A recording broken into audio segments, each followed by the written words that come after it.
दर्शक भाई लोग की कृपा हमरा ऊपर बा कि हम आज आपके साथ बैठल बानी और आपके जरिए मतलब हमार भोजपुर के पब्लिक हमारा के देखा था लोग। हम बहुत बचपन में मुन्ना सिंह के गाना गावत रही, नथुनिया पर गोली मारे मारे मर्दा के मेहरिया गजब हो गवा।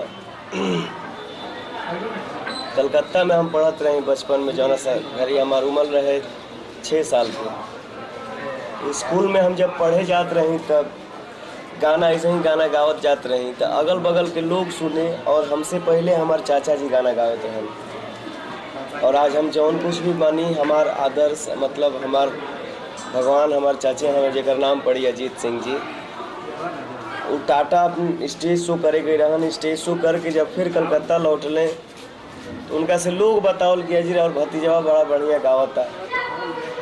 और 2-3 दिन के अंदर लोग 2-4 आदमी मिल के भूतनाथ मंदिर में प्रोग्राम रखते लोग। गाना तो हमारा याद रहे ना, पढ़े भी ना होता है, लेकिन एक एक लाइन के जौन गाना याद रहे तो उन गाना गाओ नहीं। चाचा समझ ले कि बबू आप गाना गई हैं। फिर कुछ दिन के बाद चाचा हमके गांव लेके चल अइले और शिक्षा हमके शुरू कर देवल। और धीरे धीरे अपने हम पब्लिक के आशीर्वाद से आज वजह से एजा तक पहुँचल। कठिनाई तो कोनो खास नहीं थे, लेकिन मेहनत तो काफ़ी कैले बनी। हमार चाचा हमके साइकिल पर बैठा के 30-30 किलोमीटर ले जात रहन और रात भर हम सो करत रही। लड़का रही कभी कभी सूत जाई, चाचा हमके उठा के पानी मार मार के गवावस, गावा बेटा गावा बेटा। और हमारे एक ठो स्टेज शो भइल रहे डाल्टनगंज में, एसपी के विदाई रहे, वही एक ठो हमार प्रोग्राम आयल। प्रोग्राम कहनी आप जौन माइक वाला आयल रहन उहे रिकॉर्डिंग कैलन। 3 साल के बाद जब केहू आवे हमरे घरे न वहाँ से तो हमरे पापा से चाचा से कहे कि हम पवन सिंह के कैसेट सुननी है।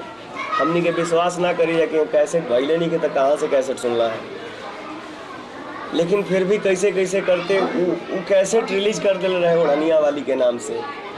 वो आके हमरे घरे बतावत रहे कि मतलब जब केहू आवे तब कहे कि एगो लइकवा कैसेट दाना लइकवा कैसेट दाना रिकॉर्डिंग कर दिल रहे।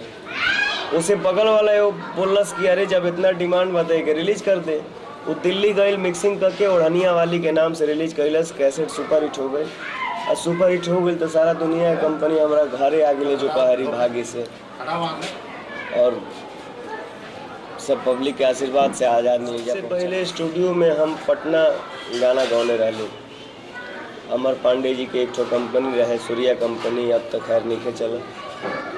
बचपन में बहुत छोटा रही हम, ओढ़निया वाली से पहले जौना में एगो अशोक से पूरी गाना लिखले रहन वह गौले रहली। हर लइका जानी बुझा हमके, लइका जानी बुझा हमके, हई भस्कबार हो जवान जहिया हो खब तहिया बनबू हमार हो। अश्लीलता के बारे में जहाँ तक अश्लीलता के बात बा तो पवन सिंह के देवी के भी कैसेट आवेला, सावन के भी कैसेट आवेला। और जौन भी हम कैसेट गाइला वो में एक ठो भोजपुरी गज़ल जरूर गाइला, कुछ अलग हट के गीत जरूर गाइला।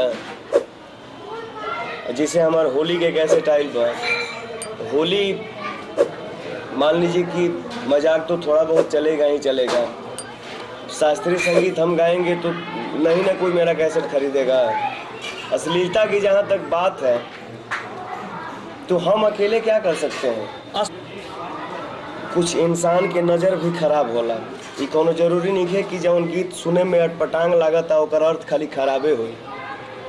फिल्म जब केहू देख के आवेला कतनो घटिया फिल्म बने, कोई भी कितना भी घटिया फिल्म बनाए, लेकिन अंत तो उसका अच्छे से ही होता है, लेकिन उसका अच्छाई कोई नहीं देखता है।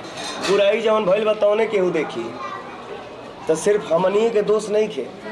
बचपन में हम का रहे आज का बनी, वो घड़ी दोसर चलाना रहे आज दोसर चलाना बा। पहले हमनी के लइकाई में बैठ के हारमोनिया लेके गाना गावत रहे, जा हारमोनिया आ ढोलक आ झाल आ क्लारनेट एक ठो बाजत रहे।